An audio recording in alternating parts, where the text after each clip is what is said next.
patch 3.25 shipped with a lot of changes that have completely shifted the meta, not just in terms of the archetypes that are popular this league, but also exactly how they're being built and which mechanics are being favoured over others.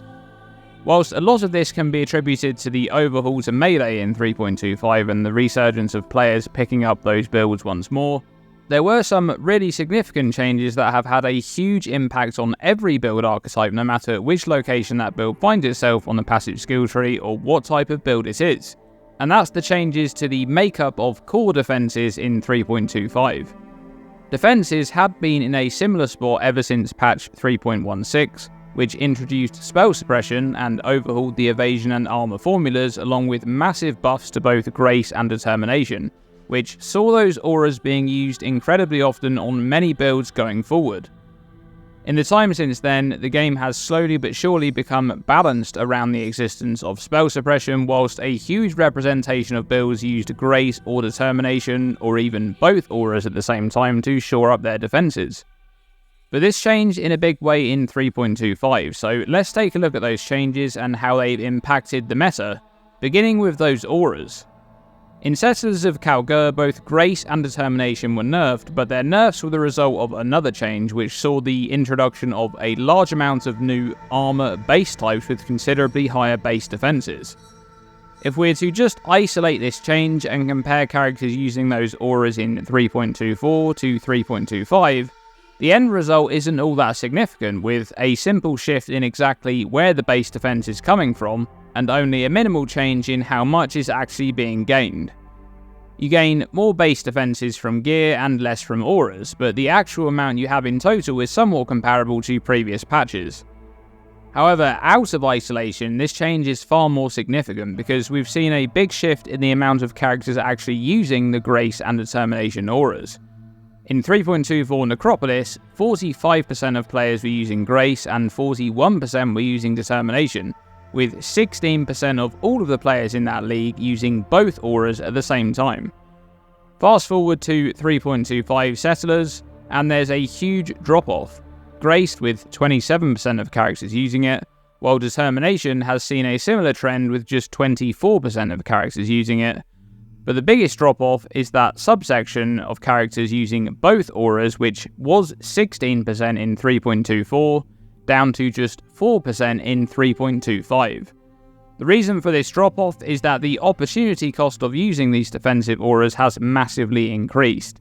You gain a lot less from using them in an average build, and the amount of base defenses one can gain from gear alone is extremely significant now, to the point that you can essentially build your tree a bit differently to incorporate more of those defensive wheels for armor or evasion scaling, and end up with the same amount of defensive stat you would have in previous patches without using one of those auras.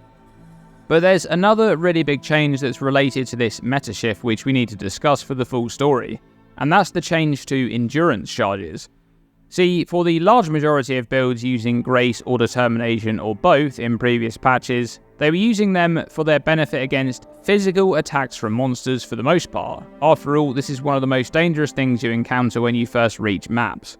Most monsters have basic physical attacks, and some of them deal a lot of damage, and this is the cause of a lot of deaths in early character progression.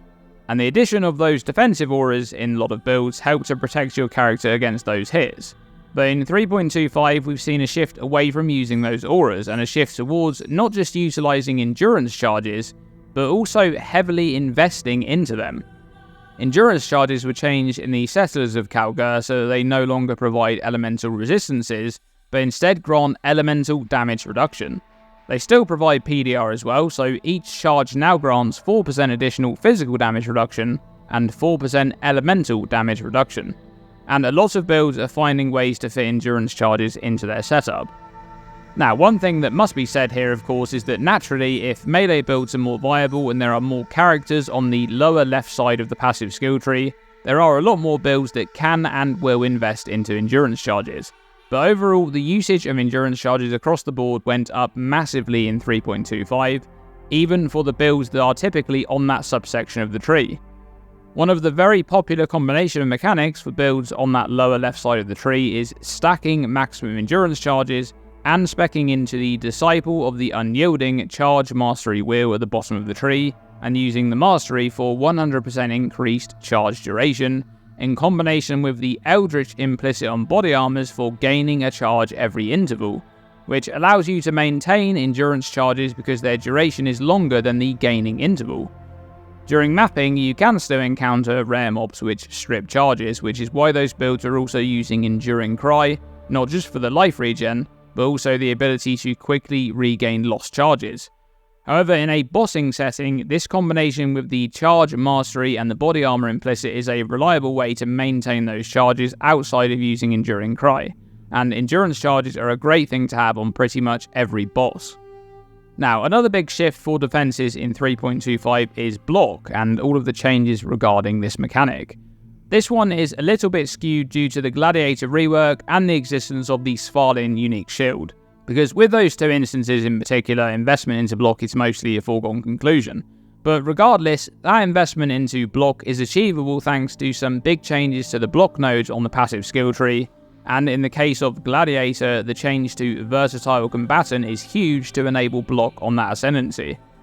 But it's not only Gladiator benefiting from that change. There's actually a very sizable amount of Trickster builds which are pathing all the way down to Versatile Combatant.